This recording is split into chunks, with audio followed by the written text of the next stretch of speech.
8 सवा 8 पहुंचे, फटाफट से हम देखे और कमल का निशान देखे, ठप से मारे और उसको भागे वहां से। और इलेक्शन कमीशन मूक दर्शक बन करके यहाँ अशोक रोड पर बैठ करके तमाशा देख रहा है। दोस्तों बहुत बहुत स्वागत करता हूं आप सभी का। बिहार चुनाव के जो नतीजे सामने आए हैं उसको लेकर विपक्षी दलों ने असहमति जताई है। खबर तो ये भी आ रही है कि आरजेडी के सभी विधायक कभी भी इस्तीफा दे सकते हैं। कहा जा रहा है कि जो भी बिहार में नतीजे आए हैं वो धांधली करवा कर नतीजे क्रिएट किए गए हैं। सत्ताधारी पार्टी के पक्ष में चुनाव आयोग ने खूब काम किया है और ये नतीजे निष्पक्ष नहीं हैं। इसीलिए विपक्ष के तमाम नेता अब ये खुलकर बोलने लगे हैं कि चुनाव नतीजों को रद्द करके दोबारा से चुनाव कराया जाए। इसकी डिमांड अब तेज हो चुकी है। इस बीच चुनाव आयोग का भी दो टूक जवाब आ चुका है। लेकिन दोस्तों कुछ ऐसे लोग भी हैं जो ये कह रहे हैं कि धांधली नहीं हुई। लेकिन जिन लोगों को लगता है कि बिहार चुनाव में धांधली नहीं हुई है, उन्हें राजीव रंजन जो वरिष्ठ पत्रकार हैं, अपनी ग्राउंड रिपोर्टिंग के लिए जाने जाते हैं, उनका एक वीडियो इस समय वायरल हो रहा है सोशल मीडिया पर। विपक्ष के तमाम नेता इस वीडियो को शेयर कर रहे हैं। तर्कों के साथ राजीव रंजन किस तरीके से बता रहे हैं कि बिहार में धांधली कैसे हुई है, चुनाव आयोग की कितनी भूमिका है। ये वीडियो तो उनको ज़रूर देखना चाहिए जिन्हें चुनाव आयोग पर अटूट विश्वास है। देखिए जरा। चुनाव आयोग की निष्पक्षता के बारे में अब कुछ भी कहना बेकार है। दंतहीन है, तर्कहीन है, कोई शक्ति नहीं है, वो कहीं दिखता नहीं है। वो उसकी भूमिका केवल चुनाव की मीटिंग करने की और पैरामिलिट्री फोर्सेस भेजने की, अधिकारियों को ट्रांसफर, यही सब रह गया। मैं ये क्यों कह रहा हूं?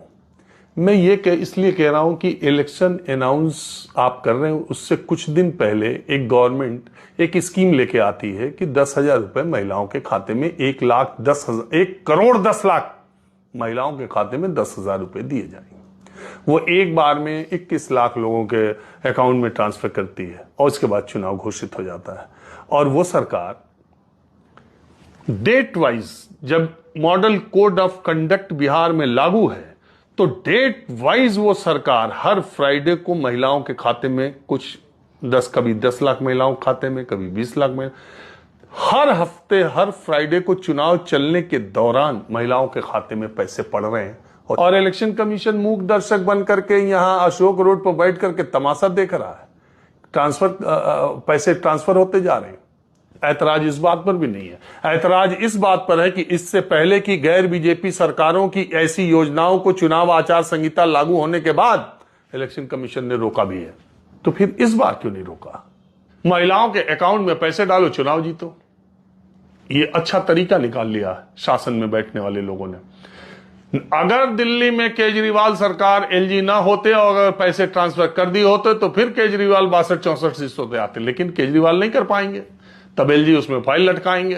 तो कहा जा रहा है कि बिहार में तो खेला हुआ है, ये 100% सच है। कहा जा रहा है कि 3 लाख वोटों के जरिए बहुत कुछ बदल दिया गया। सवाल ये है कि ये सब आखिर कब तक और कहां तक किया जाएगा? क्या बंगाल और यूपी में भी चुनाव आयोग और सत्ताधारी पार्टी के लोग यही सब करने वाले हैं? और क्या कोई राजनीतिक पार्टी बीजेपी के इस खेल को रोक पाएगी? दोस्तों इस समय सोशल मीडिया पर एक और वीडियो वायरल हो रहा है जिसमें ये दावा किया गया है कि बीजेपी के जो समर्थक थे उन्होंने 2-2 बार वोट किया। जब एक बार वोट कर लेते थे तो पपीते से उस स्याही को, जो स्याही लगी होती है, जब आप वोट डालने जाते हैं तो स्याही लगाई जाती है कि आपने वोट डाला कि नहीं, उसे पपीते से मिटा दिया जाता था और 2-2 बार वोट किया गया। बीजेपी के समर्थकों ने 2-2 बार वोट किया। इस वीडियो से राजनीतिक भूचाल मचा हुआ है। इस वीडियो पर फाइनली इलेक्शन कमीशन ने संज्ञान लिया, लेकिन संज्ञान लेने का तरीका बड़ा ही कैजुअल है। तो सबसे पहले आप ये वीडियो देखिए, उसके बाद हम आपको चुनाव आयोग का अभूतपूर्व जवाब भी सुनाएंगे। देखिए वीडियो। वो बातचीत करते करते वो अचानक मुझको ये बोले, अरे भैया हम 2 जगह वोट डाले। मैंने कहा 2 जगह वोट डाले कैसे? कह रहे अरे पहला हमारा वोट था पटना में, हमारे एक आधार कार्ड पर 2 जगह वोट पर्ची आ गया। एक पटना में जो हमारे घर है वहां पर आ गया पर्ची, दूसरा हमारा जो गांव है वहां पर भी हमारा पर्ची आ गया। तो मैंने कहा तो फिर? तो बताया कि हम फटाफट सुबह पहुंचे, अर्ली मॉर्निंग पहुंचे, 8 सवा 8 पहुंचे, फटाफट से हम देखे और कमल का निशान देखे, ठप से मारे और उसके बाद भागे वहां से। और भागकर 5 किलोमीटर दूर हमारा गांव है, वहां पहुंचे। वहां हम अपनी मम्मी से मिले। मम्मी ने बताया कि अरे बेटा तुम्हारा पर्ची आया हुआ है, तुम पर्ची लेके भागे सोनपुर में, वहां पे जो वोटिंग सेंटर है वहां पर गए और वहां पर भी वोट डाल दिया। तो मैंने कहा यार एक बात बताओ कि तुमने 2 जगह वोट डाला, एक जगह जहां पर तुमने पहली बार वोट डाला वहां पर जरूर तुम्हारे उंगली पर जो है वो स्याही लगी होगी, इंक लगी होगी इलेक्शन कमीशन की, तो देखा नहीं, रोका नहीं, तुमको मना नहीं किया? अरे देखता कैसे, पहचानता कैसे, हम तो मिटा दिए थे। मैंने कहा मिटा दिए थे तो कैसे मिटाए? बोले अरे भैया बहुत आसान है, लोग पानी से मिटाता है, लोग साबुन से मिटाता है, हम मिटाए हैं पपीता का पत्ता तोड़कर उसमें से जो दूध निकलता है उसको अपने हाथ पर रगड़े और इतना जोर कर रगड़ते रहे और नीला स्याही मिट गया। दोस्तों एक चीज आप लोग नोट कर लीजिए, जब भी कोई पत्रकार इलेक्शन कमीशन की कार्यशैली पर सवाल उठाता है तो इलेक्शन कमीशन उस खबर पर ध्यान ना देकर धमकी देने पर उतर आता है। पत्रकारों को भी अब इलेक्शन कमीशन धमकी दे रहा है।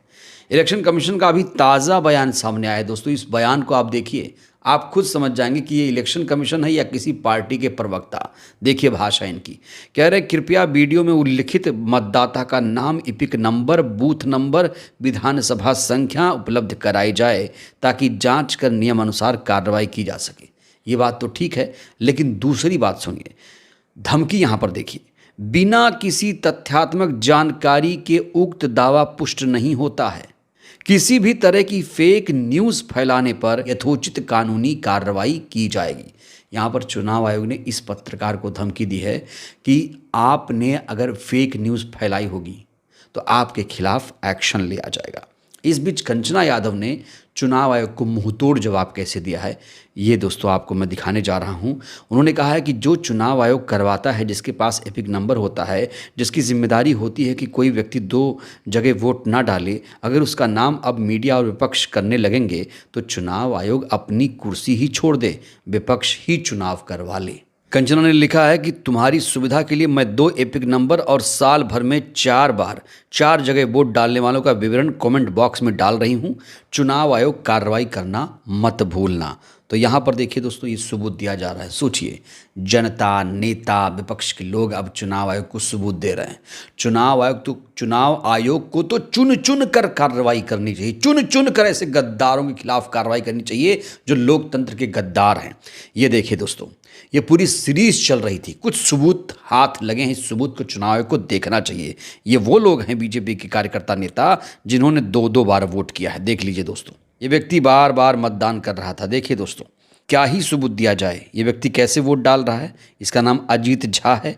कहा जा रहा है कि इसने 3 जगह मतदान किया है, एक तो बिहार में, दिल्ली में और हरियाणा में। अजीत नाम का ये व्यक्ति 3 जगह मतदान करता है, सबूत भी है। क्या चुनाव आयोग अब इसके खिलाफ कोई कार्रवाई करेगा? चुनाव आयोग को सबूत चाहिए ना। यहाँ एपिक नंबर भी दिया जा रहा है।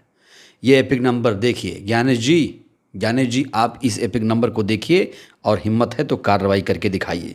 और याद रहे, ये कोई आम व्यक्ति नहीं है, बीजेपी का कार्यकर्ता, नेता है अजीत झा के खिलाफ। क्या आप कार्रवाई करेंगे? वहीं इलेक्शन कमीशन के इस रवैये को लेकर वरिष्ठ पत्रकार रवीश कुमार ने हैरानी जताई है। उन्होंने कहा है कि जिन लोगों के नाम फोटो इसी माध्यम में आपको टैग कर बताए गए हैं कि वे 2-2 राज्यों के चुनाव में वोट देते रहे हैं, उनके बारे में आपका जवाब आ गया। भले ही वो 4-5 उदाहरण थे, लेकिन बताना चाहिए कि एसआईआर लिस्ट में डुप्लीकेट वोटर कैसे हैं। दूसरा, राज्यसभा सांसद कपिल सिब्बल ने आरोप लगाया कि ट्रेन से वोटर भेजे गए, उसकी जांच हो गई, जवाब आ गया। जहां जवाब देना चाहिए वहां चुनाव आयोग मौन हो जाता है और जहां पर जवाब नहीं देना चाहिए वहां पर धमकी देने लगता है। तो ऐसा चुनाव आयोग देश को चाहिए जो सिर्फ अपनी पार्टी के लिए सत्ता के इशारे पर काम करे। तो क्या ये लोकतंत्र बचा पाएंगे?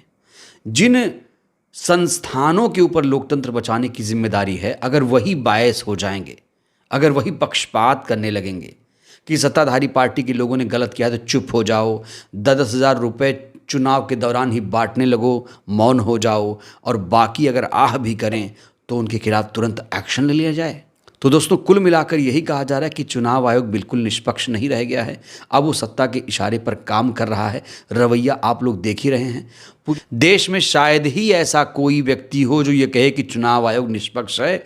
सत्ताधारी पार्टी के लोगों को छोड़कर कोई नहीं कह रहा है चुनाव आयोग निष्पक्ष है, और सत्ताधारी पार्टी को छोड़कर सभी कह रहे हैं बैलेट से चुनाव होना चाहिए। और कहा जा रहा है कि अब विपक्ष को चुनाव का बहिष्कार करना होगा, क्योंकि चुनाव लड़ेंगे तो वोट चोरी को वैधता मानी जाएगी। तो अब विपक्ष क्या करेगा?